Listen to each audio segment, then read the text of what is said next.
પાછા આપણે ભારતના બંધારણની અંદર યુટ્યુબ શ્રેણીના અંદર એક નવા ભાગ સાથે મળી રહ્યા છે અને મિત્રો આજનો ભાગ જે છે એ ખૂબ જ અગત્યનો છે। ભાગ નંબર 15 ની આપણે સવિશેષ ચર્ચા કરવાના છીએ। ભાગ નંબર 15 જે છે ભારતની અંદર ચૂંટણી પંચ અને તેના સંલગ્ન જે પ્રક્રિયાઓ જે છે એની સાથે સંબંધિત છે। આપ સૌને ખ્યાલ છે કે પૂરા વિશ્વની અંદર લોકશાહી ધરાવનાર દેશો પૈકી ભારત વિશ્વનો સૌથી મોટો લોકશાહી દેશ છે અને ખરા અર્થની અંદર લોકશાહી જે છે ને યથાર્થ કરવા માટે ચૂંટણી પંચનું યોગદાન એટલે કે પૂરા નિષ્પક્ષ રીતે ચૂંટણી દેશની અંદર થાય એ ખૂબ જ અનિવાર્ય છે। તો ચૂંટણી પંચનો રોલ જે છે મિત્રો એ ખૂબ જ અગત્યનો છે અને ચૂંટણી પંચના રિગાર્ડિંગ આખો જ ભાગ એક અલગથી સેપરેટ રીતે ભારતના બંધારણની અંદર આલેખવામાં આવ્યો છે। તો મિત્રો આજે આપણે જે પણ કંઈ ચર્ચા કરવાના છીએ મિત્રો આ ભારતના બંધારણનો આ 15મા નંબરનો ભાગ જે છે એના કુલ 2 વિડીયો આવશે। તો પહેલા સેશનની અંદર જેટલું પણ થાય આપણે એટલો પ્રયત્ન કરીએ। એના પછી જે અન્ય સંબંધિત બાબતો એટલે કે રાજ્ય ચૂંટણી પંચ છે, ભારતના ચૂંટણી પંચના મહત્વના બંધારણીય સુધારાઓ છે, ભારતના ચૂંટણી પંચની અન્ય સંસ્થાઓ છે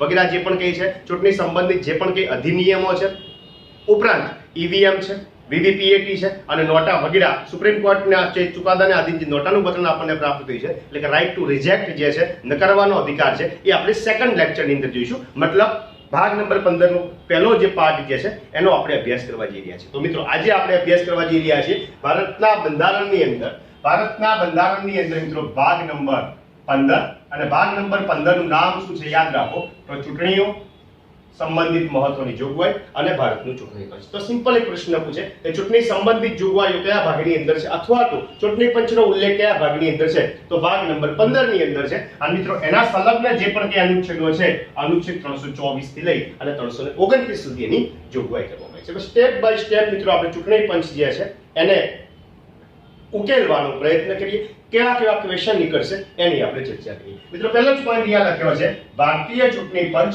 ઇલેક્શન કમિશન ઓફ ઇન્ડિયા જે છે ઓકે એની સ્થાપના ક્યારે થઈ હતી તો યાદ રાખો મિત્રો ભારતીય ચૂંટણી પંચની સ્થાપના ક્યારે થઈ હતી? ભારતીય ચૂંટણી પંચની સ્થાપના થઈ હતી મિત્રો 25 જાન્યુઆરી 1950 યાદ રાખજો। તો પહેલો પ્રાઇમરી પ્રશ્ન એ થઈ જાય ચૂંટણી પંચની સ્થાપના કયા વર્ષે થઈ?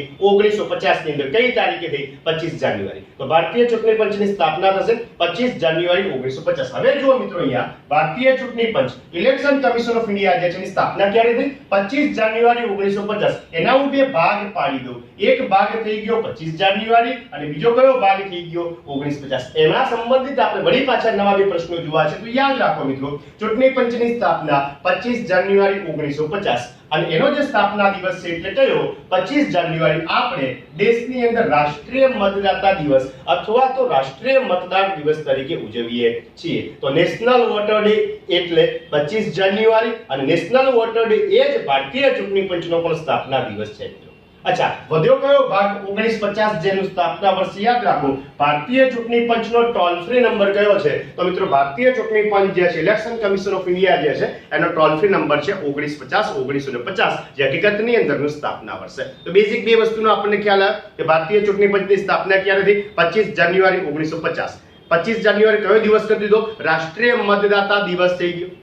ક્લિયર? અને 1950 જેનું સ્થાપના વર્ષ છે એને આપણે ભારતીય ચૂંટણી પંચના ટોલ ફ્રી નંબર સાથે સરખાવ્યો। તો ભારતીય ચૂંટણી પંચનો ટોલ ફ્રી નંબર યાદ રાખજો મિત્રો 1950।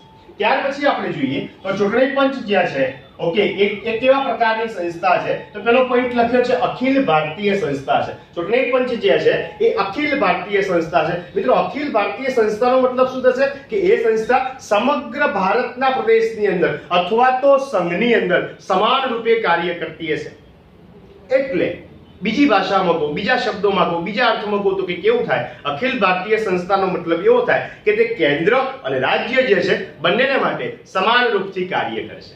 જેમ કે યુપીએસસી તો યુપીએસસી પણ મિત્રો અખિલ ભારતીય સંસ્થા છે। કેન્દ્ર અને રાજ્ય જે છે એ બંને માટે સમાન રૂપથી કાર્ય કરે છે। એવી જ રીતે ભારતનું ચૂંટણી પંચ પણ અખિલ ભારતીય સંસ્થા છે। અખિલ ભારતીય સંસ્થાનો મતલબ થશે કેન્દ્ર અને રાજ્ય બંને માટે સમાન રૂપથી કાર્ય કરે છે। ત્યાર પછી લખ્યું છે કે ચૂંટણી પંચ જે છે કેવા પ્રકારની સંસ્થા છે તો ખાસ યાદ રાખજો બંધારણીય સંસ્થા છે। બંધારણીય સંસ્થાનો મતલબ શું થશે કે જેનો ઉલ્લેખ ભારતના બંધારણમાં થયેલો છે। તો ભારતના બંધારણમાં કઈ જગ્યાએ થયેલો છે? ભાગ નંબર 15 ની અંદર કયા અનુચ્છેદના સંલગ્ન છે તો અનુચ્છેદ 324 થી લઈ અને 329 સુધી ભારતના બંધારણની અંદર ચૂંટણી પંચનું મિત્રો આલેખન કરવામાં આવ્યું છે। તો ચૂંટણી પંચ કેવા પ્રકારની સંસ્થા છે?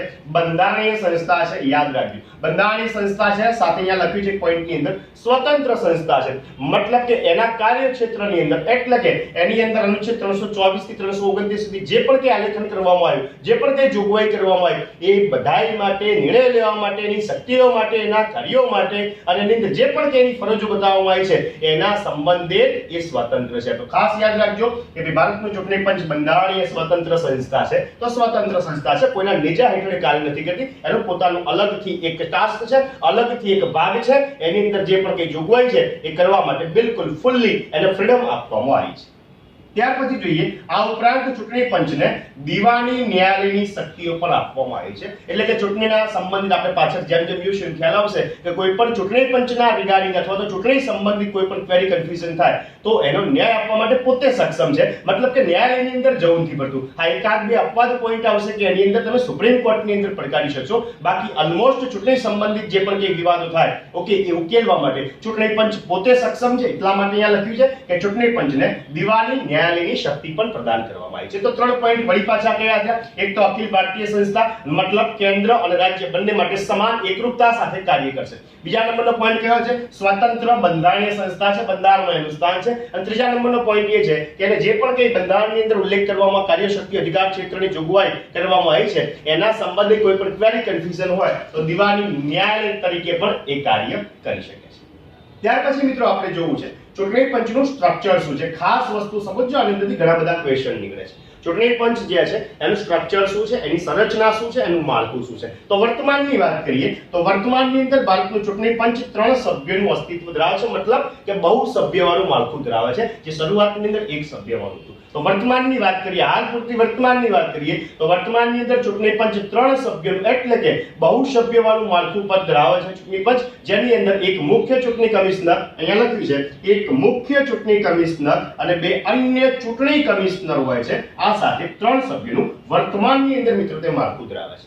આ તમામની નિમણૂક એટલે કે ચૂંટણી પંચના સભ્યોની નિમણૂક કોના દ્વારા કરવામાં આવે છે? તો ભારતના મહામહિમ રાષ્ટ્રપતિ દ્વારા કરવામાં આવે છે. બિલકુલ બેઝિક પ્રશ્ન છે કે ચૂંટણી પંચનો મુખ્ય ચૂંટણી કમિશનર અથવા તો ચૂંટણી કમિશનર નિમણૂક કોણ કરે?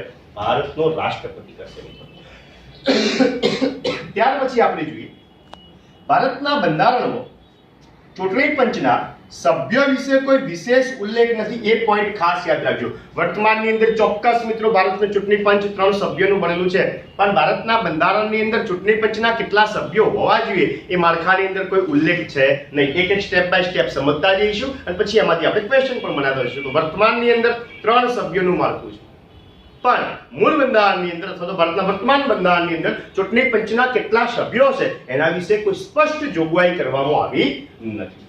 અહીંયા લખ્યું છે મિત્રો કે 1950 થી 1989 સુધી, 1950 મતલબ ચૂંટણી પંચની સ્થાપનાથી ત્યારથી લઈ અને ક્યાં સુધી? તો કે 1989 સુધી ચૂંટણી પંચ મિત્રો એક સભ્ય ધરાવતી સંસ્થા હતી. યાદ રાખજો, માત્ર એક જ, એટલે કે ભારતનો મુખ્ય ચૂંટણી કમિશનર એક જ સભ્ય હતો. ત્યાર પછી શું કહે છે? ત્યાર પછી મિત્રો 61મો બંધારણીય સુધારો થશે વર્ષ 1989 સાલની અંદર અને રાષ્ટ્રપતિ દ્વારા એવું નક્કી કરવામાં આવશે કે ભાઈ આ જે મુખ્ય ચૂંટણી કમિશનર જે એક સભ્યનું માળખું ધરાવતું હતું એનો કાર્યબોજ જે છે એ ઘટાડવા માટે અન્ય 2 ચૂંટણી કમિશનરની નિમણૂક કરવામાં આવશે. મતલબ કે ભાઈ ભારતનું ચૂંટણી પંચ 1950 ની અંદર જ્યારે સ્થપાયું ત્યારે એક જ સભ્યનું હતું. જો કે બંધારણની અંદર ચૂંટણી પંચના કેટલા સભ્યો રહેશે એની કોઈ સ્પષ્ટ જોગવાઈ છે નહીં.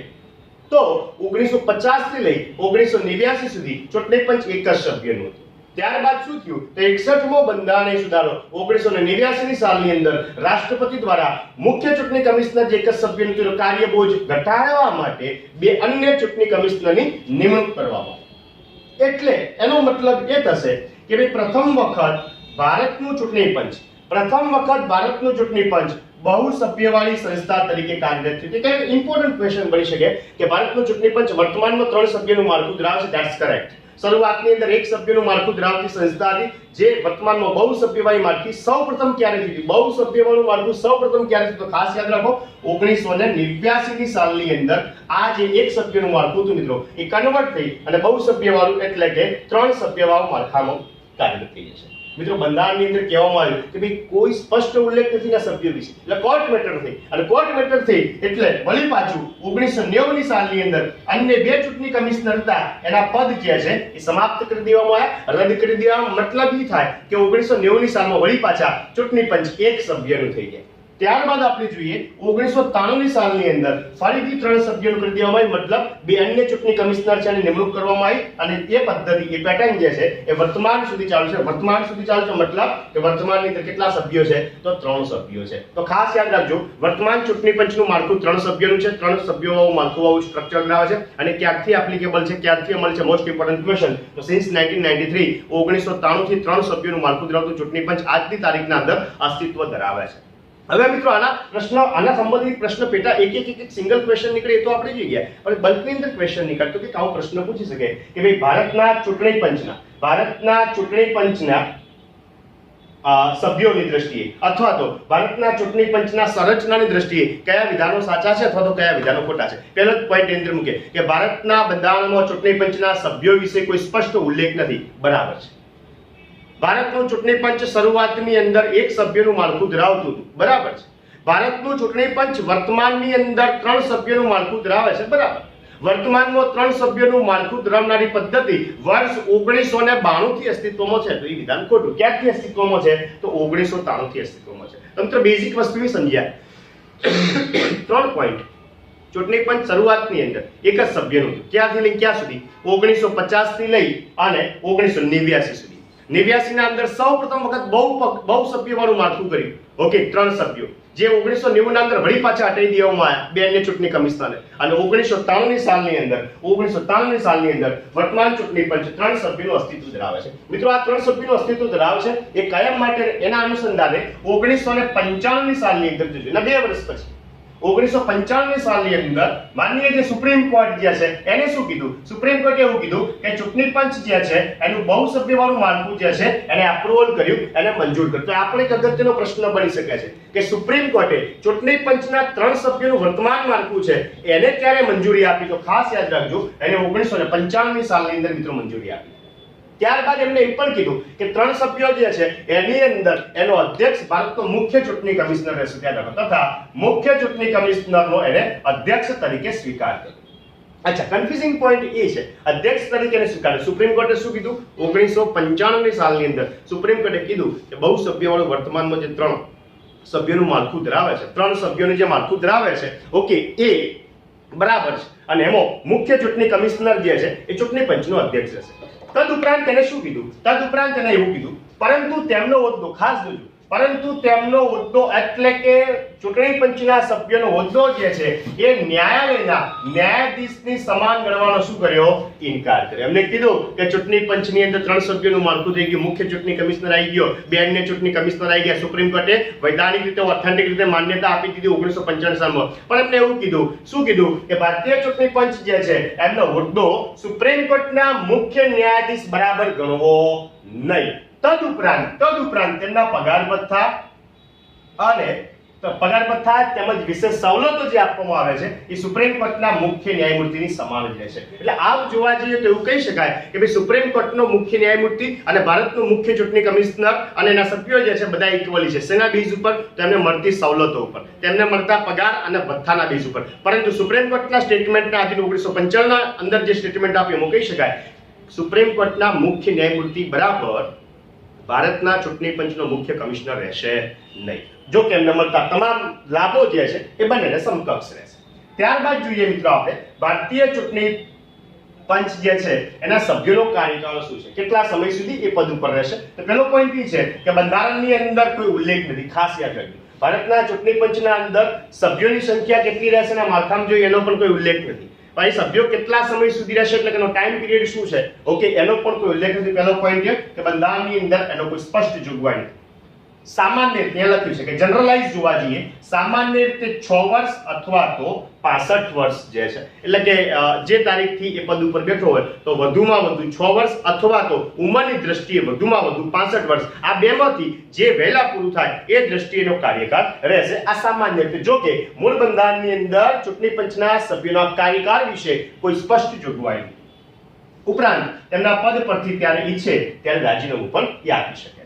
અહીંયા લખ્યું છે કે સભ્યની યોગ્યતાની બાબતે, યોગ્યતા ક્વોલિફિકેશન શું અને લાયકાત શું, સભ્યની યોગ્યતાની બાબતે પણ કોઈ સ્પષ્ટ ઉલ્લેખ નથી, જો કે નિમણૂક કરવામાં આવશે ભારતના રાષ્ટ્રપતિ દ્વારા. તો ખાસ યાદ રાખજો, લાયકાતની વાત કરીએ તો લાયકાતની અંદર પણ કોઈ સ્પષ્ટ બંધારણની અંદર ઉલ્લેખ નથી કરેલો, કોઈ જોગવાઈ નથી કરેલી. એટલે રાષ્ટ્રપતિ જે વ્યક્તિને યોગ્ય લાગે એ વ્યક્તિને ભારતીય ચૂંટણી પંચના માળખાની અંદર સભ્યની દ્રષ્ટિએ એ નિમણૂક કરી શકે છે.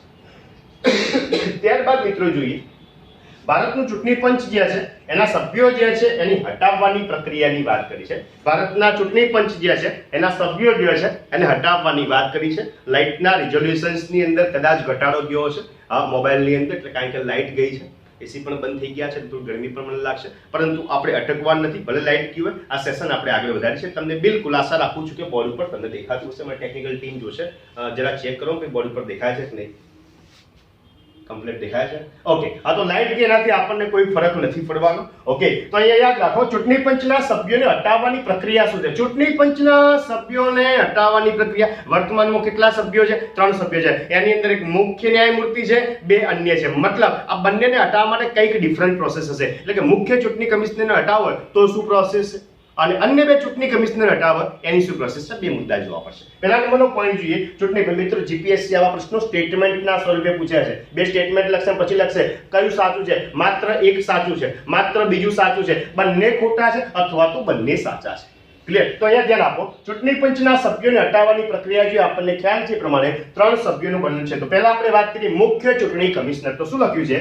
મુખ્ય ચૂંટણી કમિશનરને સુપ્રીમ કોર્ટના મુખ્ય ન્યાયમૂર્તિને હટાવવાની જે પ્રોસેસ છે એવી જ પ્રોસેસ દ્વારા હટાવી શકાય છે. એ જ કહે છે મુખ્ય ચૂંટણી કમિશનરને સુપ્રીમ કોર્ટના મુખ્ય ન્યાયમૂર્તિને હટાવવાની જે પ્રક્રિયા છે એના દ્વારા જ હટાવી શકાય છે. આપણે હમણાં જ વાત થઈ કે ભાઈ સુપ્રીમ કોર્ટના મુખ્ય ન્યાયમૂર્તિ જે છે, ઓકે, એને જે પાવર આપવામાં આવ્યા છે, એની જે શક્તિઓ છે, એના જે પગાર ભથ્થાઓ છે, એ જ શક્તિઓ, પગાર ભથ્થાઓ અને એ જ મળતા લાભો વિશે સવલતો ભારતના ચૂંટણી પંચના સભ્યોને દેશે. પણ સુપ્રીમ કોર્ટે 1995 માં એવું કીધું કે ભાઈ સુપ્રીમ કોર્ટના મુખ્ય ન્યાયમૂર્તિ બરાબર ચૂંટણી પંચ જે છે મુખ્ય કમિશનર રહેશે નહીં. મતલબ બંને સરખા, પણ કઈ કરશે? ચૂંટણી પંચના એક સ્ટેપ નીચે રાખી કોને? તો ભારતના ન્યાયતંત્ર. તો અહીંયા સેમ પ્રોસેસ પણ હટાવવાની જ આવશે. તો સુપ્રીમ કોર્ટના મુખ્ય ન્યાયમૂર્તિને હટાવવાની જે પ્રોસેસ લાગુ પડે છે એ જ પ્રોસેસ ભારતના મુખ્ય ચૂંટણી કમિશનરને પણ લાગુ પડશે. અચ્છા, તો એ પ્રોસેસ કઈ છે? એટલે અહીંયા લખ્યું છે અર્થાત કેવી રીતે પ્રોસેસ, મતલબ યાદ રાખજો, હવે જે પોઈન્ટ આવશે એ પોઈન્ટ એ આવશે જે ભારતના મુખ્ય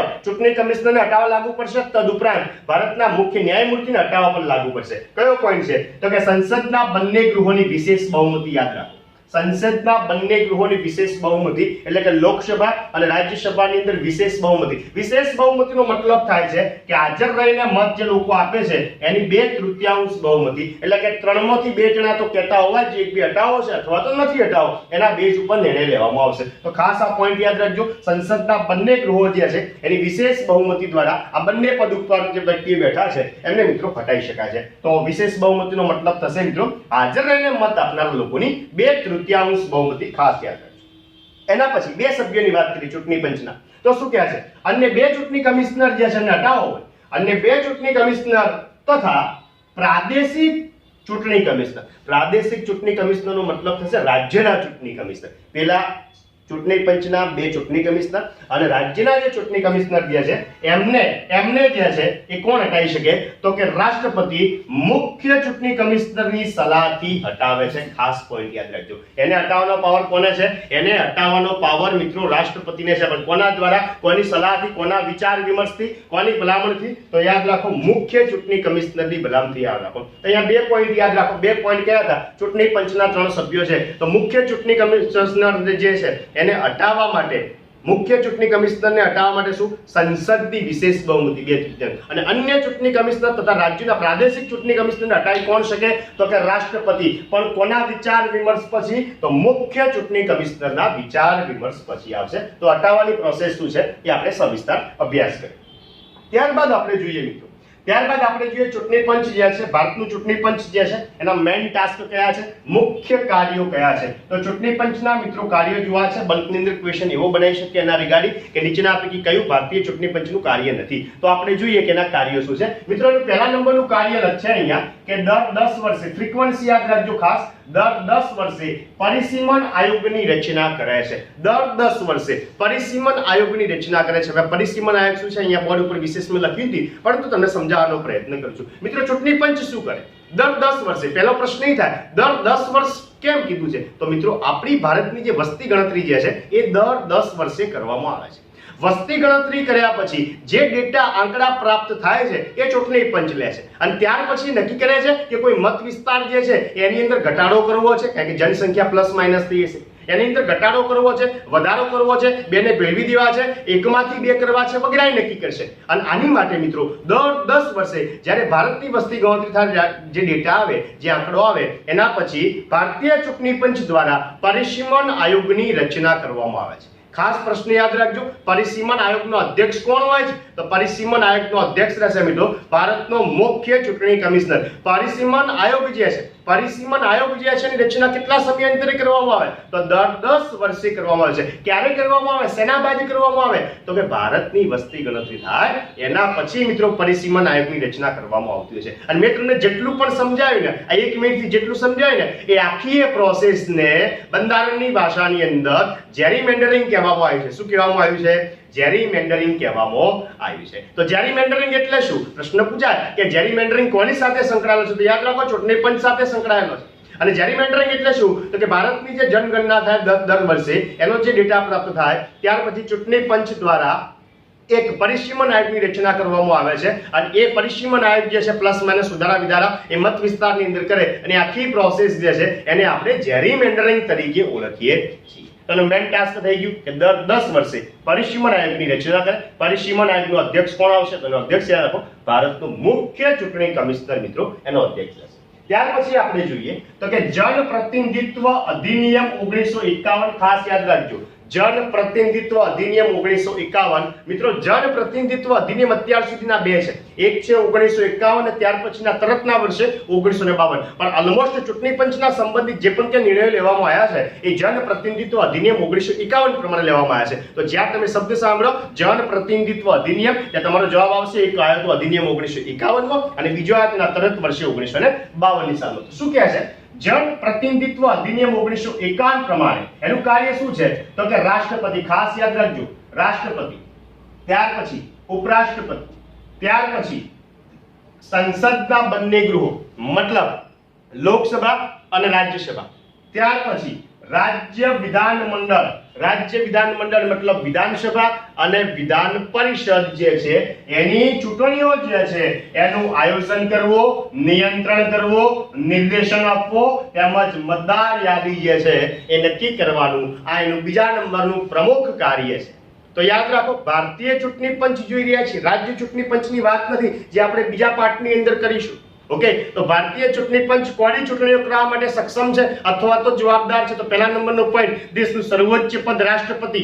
નોટ ધ પોઈન્ટ, હું જે કહું છું ચૂંટણી પંચ કોની ચૂંટણીઓ કરવા માટે સક્ષમ છે અથવા તો એના અધિકાર ક્ષેત્ર હેઠળ છે? નંબર 1 રાષ્ટ્રપતિ, નંબર 2 ઉપરાષ્ટ્રપતિ, નંબર 3 સંસદના બંને ગૃહો એટલે કે રાજ્યસભા અને લોકસભા, અને નંબર 4 રાજ્યના વિધાનમંડળના ગૃહો એટલે કે વિધાન પરિષદ અને વિધાનસભા. તો અહીંયા જે પણ કઈ જે ચૂંટણીઓ જે છે એનું આયોજન જે છે, એનું નિયંત્રણ જે છે, એનું નિર્દેશન જે છે અને મતદાર યાદી નક્કી કરવાનું કાર્ય કોના દ્વારા કરવામાં આવે છે? તો ભારતીય ચૂંટણી પંચ દ્વારા મિત્રો કરવામાં આવે છે. ત્યાર પછી આપણે જોઈએ ચૂંટણી પંચ જે છે એ રાજકીય પક્ષોને માન્યતા આપે છે. રાજકીય પક્ષોને માન્યતા કેવી રીતે આપવી, રાષ્ટ્રીય પક્ષોને માન્યતા કેવી રીતે આપવી, એનો સિનારિયો આપણે સેકન્ડ લેક્ચરની અંદર જોઈશું. ઓકે, તો પહેલા નંબરનો પોઈન્ટના કાર્યોની અંદર જોઈએ રાજકીય પક્ષોને માન્યતા આપે છે તેમજ એ પક્ષોને અનામત ચિહ્નની ફાળવણી કરે છે અથવા તો પ્રદાન કરે છે. અનામતનો મતલબ થશે કે એને સ્પેસિફિક કરી દેવામાં આવશે, એ માત્ર ને માત્ર એનું રહેશે, મતલબ બીજી કોઈ પોલિટિકલ પાર્ટી એના ચિહ્નોની કોપી નહીં કરી શકે. ફોર એક્ઝામ્પલ તરીકે વર્તમાન ભારતીય જનતા પાર્ટી છે, ઓકે, તો એનો અનામત ચિહ્ન ચૂંટણીનું કયું છે? તો કમળ છે. તો હવે કોઈ કમળ બીજો લઈ ન શકે. અચ્છા, ધારો કે કોઈ કમળ જેવું બીજું ફૂલ કોઈ વ્યક્તિએ લીધું તો શું થશે? જુઓ, એના પછીનો પોઈન્ટ છે કે ભાઈ ચિહ્ન બાબતે ચિહ્નો કોણ ફાળવે? ચૂંટણી પંચ ફાળવે. રાજકીય પક્ષને માન્યતા કોણ આપે? ચૂંટણી પંચ આપે. અચ્છા, હવે ફાળવી દીધા ચિહ્નો. જુઓ શું કહે છે, ચિહ્ન બાબતે કોઈ વિવાદ થાય, ચિહ્ન બાબતે કોઈ વિવાદ થાય તો તેનું સમાધાન પણ ચૂંટણી પંચ દ્વારા જ કરવામાં આવે છે. પરંતુ વાત એ છે, પરંતુ તેને સુપ્રીમ કોર્ટની અંદર પડકારી શકાય છે. છેલ્લે આવો જો કોઈ વિવાદ થયો હોય તો મારી જે જાણ છે એ પ્રમાણે સાયકલના ચિહ્ન માટે મિત્રો થયો હતો. યુપીનું ઇલેક્શન હતું ત્યારે અખિલેશ યાદવ ને એમના પિતા મુલાયમસિંહ યાદવ હતા, આ બંને અલગ થઈ ગયા, સેપરેટ થઈ ગયા. તેમને બંને કીધું કે અમારો જે પાર્ટી જે છે એનું ચિહ્ન મિત્રો સાયકલ રહેશે. તો આનો મિત્રો સુખદ જે સોલ્યુશન જે છે એ ચૂંટણી પંચ લાવી, અને ચૂંટણી પંચ જો સુખદ સોલ્યુશન તમને આપે છે. મેં તમને કીધું કે એને અહીંયા દિવાની ન્યાયાલયની સત્તા પ્રાપ્ત છે અને ના અનુસંધાને મિત્રો આ સોલ્યુશન લાવે છે પ્રશ્નોના. છતાં પણ જો તમને અસંતોષ હોય એ બાબતે તો તમે સુપ્રીમ કોર્ટના દરવાજા ખખડાઈ શકો છો ચિહ્નોના સંબંધિત.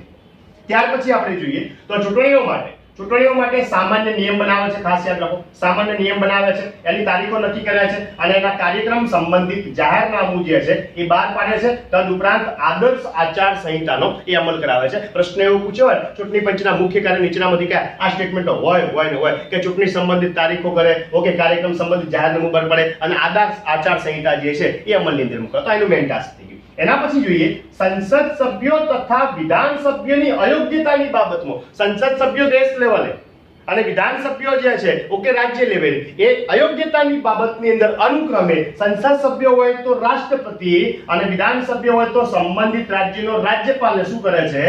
સલાહ આપે છે. જો એવું બને કે સંસદ સભ્ય અથવા તો વિધાન સભ્યોને ધ્યાનમાં આવે કે એની અયોગ્યતાની બાબત જે છે તો સંસદ સભ્ય હોય તો જે તે સંસદ સભ્ય હોય તો ભારતના રાષ્ટ્રપતિને અને વિધાન સભ્ય હોય તો સંબંધિત રાજ્યના રાજ્યપાલને એ સલાહ આપે છે કે શું કરવું વગેરે મેટર્સ ઉપર ચર્ચા કરે છે. ત્યાર પછી જોઈએ રાજ્ય સ્તર ઉપર, ખાસ તો જો રાજ્ય લેવલ એટલે કે ગુજરાત લેવલ છે એની વાત કરીએ.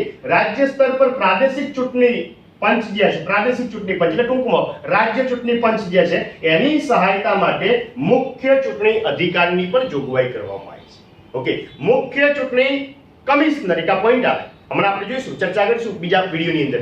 મુખ્ય ચૂંટણી કમિશનર અને મુખ્ય ચૂંટણી અધિકારી, એમાં પ્રમુખ કોણ? તો મુખ્ય ચૂંટણી કમિશનર. એટલે કે મુખ્ય ચૂંટણી કમિશનર કોનો વડો હોય? પ્રાદેશિક ચૂંટણી પંચનો વડો હોય અને એની સહાયતા માટે કયું પદ? તો મુખ્ય ચૂંટણી અધિકારીની મિત્રો જોગવાઈ કરે છે. એ કોણ કરે છે? એ પણ મિત્રો ભારતનું ચૂંટણી પંચ જ કરે છે. ત્યારબાદ શું કહે છે? તેમની નિમણૂક મુખ્ય ચૂંટણી કમિશનર, ખાસ યાદ રાખજો, તેની નિમણૂક મુખ્ય ચૂંટણી કમિશનર પરંતુ સંબંધિત રાજ્ય સરકાર જે છે એની સલાહ મુજબ કરવામાં આવે છે. નિમણૂક તો કોણ કરશે? મુખ્ય ચૂંટણી કમિશનર કરશે, પણ જે તે રાજ્ય સરકાર હશે એની સલાહથી, એની પરામર્શથી, વિચાર વિમર્શથી એની નિમણૂક કરવામાં આવશે. નિમણૂક એ કરે, ઓલમોસ્ટ નક્કી કોણ કરે? તો કહી શકાય કે આ સ્ટેટમેન્ટ લખેલા બેઝ પર જે તે રાજ્ય સરકાર નક્કી કરશે કે આ વ્યક્તિને આપણે મુખ્ય ચૂંટણી અધિકારી બનાવવો છે. ત્યાર પછી જોઈએ જિલ્લા કક્ષાએ, જિલ્લા સ્તરે મિત્રો જિલ્લા કલેક્ટર જે છે, ડિસ્ટ્રિક્ટ મેજિસ્ટ્રેટ જે છે, ઓકે, એ હંમેશા યાદ રાખો જિલ્લા ચૂંટણી અધિકારી તરીકે ફરજ બજાવે છે. તો જિલ્લા સ્તરે ચૂંટણી કમિશનર અથવા તો ચૂંટણી અધિકારી કોણ હોય? જિલ્લા સ્તરે, ઓકે, તો યાદ રાખો જિલ્લા ચૂંટણી અધિકારી, જે એના દ્વારા જે દરેક મતદાન કેન્દ્ર ઉપર એક ચૂંટણી અધિકારીની નિમણૂક કરે છે. તો કાકા સ્ટેટમેન્ટ પૂછાય કે ભાઈ દરેક મતદાન ઉપર એક ચૂંટણી અધિકારી નિમણૂક કોણ કરે? ઓપ્શનમાં લખ્યું કેન્દ્રીય ચૂંટણી પંચ અથવા તો ભારતીય ચૂંટણી પંચ. ઓપ્શનની અંદર લખેલું રાજ્ય ચૂંટણી પંચ અથવા તો લખેલું હોય તો સાચો જવાબ આવશે જિલ્લા કલેક્ટર. જે બૂથ લેવલ ઉપર જે અધિકારી નિમણૂક કરવામાં આવે છે એ જિલ્લા કલેક્ટર કરે છે. ત્યાર પછી મિત્રો આપણે જોઈએ તો ચૂંટણીની પ્રક્રિયા શું છે? 3-4 પોઈન્ટના રિગાર્ડિંગ મેં લખ્યા છે. અંતિમ લેવલ ઉપર છીએ પાર્ટ 1 ની અંદર. ચૂંટણીની પ્રક્રિયા શું છે? 3-4 પોઈન્ટ મેં અંદર કાઢ્યા છે. બસ એટલી જ વસ્તુ ધ્યાન રાખવાની છે અને દિવસના સંદર્ભે આનો જવાબ આવશે મિત્રો. શું કે ચૂંટણીની પ્રક્રિયા શું છે? મતલબ ફોર્મ ભરવાથી લઈ અને જ્યાર સુધી રિઝલ્ટ ન આવે ત્યાર સુધીની મેટર શું છે? પહેલા નંબરનો પોઈન્ટ એ છે ચૂંટણી પ્રક્રિયાના સંદર્ભે કે શરૂઆત રાષ્ટ્રપતિના ચૂંટણીના જાહેરનામાથી થાય છે. પહેલો પોઈન્ટ ખાસ યાદ રાખજો. જો દેશની અંદર લોકસભા, રાજ્યસભા વગેરેની ચૂંટણી કરવી હોય, દેશ લેવલની ચૂંટણી કરવી હોય તો જાહેરનામું કોણ બહાર પાડશે? તો રાષ્ટ્રપતિ બહાર પાડશે. સેમ વસ્તુ સરખામણી કરું છું રાજ્યની અંદર કોઈ ચૂંટણી કરાવે તો એની માટે જવાબદાર જે છે, ઓકે, એ પહેલું જાહેરનામું જે છે સંબંધિત રાજ્યનો રાજ્યપાલ બહાર પાડશે. ત્યાર પછી જોઈએ ચૂંટણી પંચ આવી જશે. પહેલા તો જાહેરનામું કોણ બહાર પાડે? દેશની હોય તો રાષ્ટ્રપતિ, રાજ્યની હોય તો રાજ્યનો રાજ્યપાલ આપશે. શું કહે છે? ચૂંટણી પંચ સંસદ એટલે દેશ લેવલે, સંસદ અને વિધાન મંડળની એટલે કે રાજ્ય લેવલે ચૂંટણી પંચ દ્વારા સંસદ અને વિધાન મંડળની સરકારની સહમતિથી ચૂંટણી કાર્યક્રમ નક્કી કરવામાં આવે છે. ખાસ યાદ રાખજો. પહેલા નંબરનું સ્ટેપ કયું? પહેલા નંબરનું સ્ટેપ રાજ્ય સંબંધિત હશે તો રાજ્યપાલ જાહેરનામું બહાર પાડે. બીજા નંબરનું સ્ટેપ કયું? બીજા નંબરનું સ્ટેપ એ કે ભાઈ હવે જાહેરનામું તો બહાર પડી ગયું છે, દેશ લેવલનું હોય તો રાષ્ટ્રપતિ, રાજ્ય લેવલનું હોય તો રાજ્યપાલ આવશે. બીજા નંબરનું સ્ટેપ એ કે હવે ચૂંટણી પંચ રાજ્ય સરકાર અને એટલે કે સંસદ લખ્યું છે, સંસદ અને વિધાનમંડળની સરકારની સહમતિથી, એટલે કે જે બહુપક્ષીય એટલે કે જે મોટો પક્ષ જે છે, શાસક પક્ષ જે છે, એની સહમતિથી ચૂંટણી કાર્યક્રમ નક્કી કરશે. મતલબ કઈ તારીખે શું કરવું છે એની સાથે મળીને નક્કી. પણ નક્કી કોણ કરશે? ચૂંટણી પંચ નક્કી કરશે. અચ્છા, ત્યાર પછી ઉમેદવાર જે છે, ખાસ યાદ રાખજો, એને એ ઉમેદવાર જે છે એને એ ચૂંટણીના અંદર ભાગ લેવા માટે ઉમેદવારી ફોર્મ ભરવા માટે કેટલા દિવસનો સમય આપે છે? ખાસ યાદ રાખજો, 8 દિવસનો સમય આપે છે. કેટલા દિવસનો સમય આપે છે? 8 દિવસનો. તો જનરલી આવા પ્રાઇમરી ક્વેશ્ચન પૂછાય વન લાઇનર તરીકે કે ભાઈ ઇલેક્શન પંચ જે છે ફોર્મ ભરવા માટે કેટલા દિવસનો સમય આપે? તો 8 દિવસનો સમય આપે. ફોર્મ ભરાઈ ગયા 8 દિવસ પછી શું થાય મિત્રો? ફોર્મની ચકાસણી અધિકારી કરે. ઓકે, અધિકારી ચકાસણી કરે, એમાંથી ફોર્મ રિજેક્ટ કરે, ઓકે હોય તો શું કરે? એના પછી ઓકે થઈ ગયા, ફોર્મ ચકાસણી થઈ ગઈ, ત્યાર પછી એ ચૂંટણી અધિકારી દ્વારા નામ પાછું ખેંચવા માટે કેટલા દિવસ આપવામાં આવે છે? તો 2 દિવસનો સમય આપવામાં આવે છે. ફોર્મ ભરવા માટે 8 દિવસ, નામ પાછું ખેંચવા માટે કેટલો સમય આપે છે? 2 દિવસનો સમય આપે છે. મતલબ જેને નામ પાછા ખેંચવાના એ ખેંચાઈ જાય. હવે શું થશે મિત્રો? હવે શું થશે? તો ફાઇનલ કેન્ડિડેટ આવી જશે લિસ્ટ પ્રમાણે કે આટલા કેન્ડિડેટ ઇલેક્શન લડવાના છે. ત્યાર પછી કહે છે કે ચૂંટણીનો પ્રચાર પ્રસાર કરવા માટે એ ઉમેદવારને ચૂંટણીનો પ્રચાર પ્રસાર કરવા માટે ઓછામાં ઓછા મિનિમમ કહે છે ભાઈ, ઓછામાં ઓછા 20 દિવસ આપવામાં આવે છે. ખાસ યાદ રાખજો કે ચૂંટણીનો પ્રચાર પ્રસાર કરી શકે. તદુપરાંત છેલ્લો પોઈન્ટ એ છે કે ચૂંટણીનો પ્રચાર પ્રસાર એ 20 દિવસથી કરે, ઓછામાં ઓછા આપવામાં જ આવે એવું કહેવામાં આવ્યું છે. 20 દિવસથી ચૂંટણીનો પ્રચાર પ્રસાર કરી શકે છે, પરંતુ મતદાન તારીખ જે દિવસે મતદાન કરવાનું હોય એ તારીખથી 48 કલાક પૂર્વે એ પ્રચાર પ્રસાર જે છે એ બંધ કરવો પડે છે. એનો મતલબ કે જે આચાર સંહિતા જે છે એ અમલની અંદર મુકાઈ જાય છે. તો ખાસ વસ્તુ યાદ રાખજો મિત્રો, આ 4 જે પોઈન્ટ લખ્યા છે દિવસના સંદર્ભે. પહેલો પોઈન્ટ, ફોર્મ ભરવા માટે કેટલા દિવસ? 8 દિવસ. ફોર્મ પાછું ખેંચવા માટે કેટલો ટાઈમ મળે છે? 2 દિવસ. પ્રચાર પ્રસાર કરવા માટે ઓછામાં ઓછા 20 દિવસ. અને પ્રચાર પ્રસાર જે છે એ મતદાનની તારીખથી 48 કલાક પહેલા એટલે કે 2 દિવસ પહેલા એ બંધ કરી દેવાનો હોય છે. તો મિત્રો આ લેક્ચરની અંદર ચૂંટણી પંચના સંબંધિત જે મહત્વની મેટર્સ જે હતી એ જોઈ છે. હજુ આપણે આ ભાગ નંબર 15 નો પાર્ટ 2 નો વિડિયો આવશે, એની અંદર જોઈશું. ત્યારે જ ખરા અર્થની અંદર ભારતનું ચૂંટણી પંચ અને રાજ્યની ચૂંટણી પંચ એના સંબંધિત મહત્વની ચુકાદાઓ અથવા તેના સંબંધિત મહત્વની જોગવાઈઓ વન લાઇનર ક્વેશ્ચન જે છે એ પૂરા થશે. તો આશા રાખું છું કે આ વિડિયોની અંદર તમને ખ્યાલ આવ્યો છે. આની અંદર કોઈ પણ ક્વેરી કન્ફ્યુઝન હોય તો આપ કમેન્ટ બોક્સની અંદર કોમેન્ટ કરી શકો છો. તો આનો તમે સ્ક્રીનશોટ પણ લઈ શકો છો અને ટૂંક સમયની અંદર આજના દિવસની અંદર તમને મિત્રો ભાગ 15 નો પાર્ટ 2 તમને જોવા મળશે. જય હિન્દ, વંદે માતરમ, જય ભારત.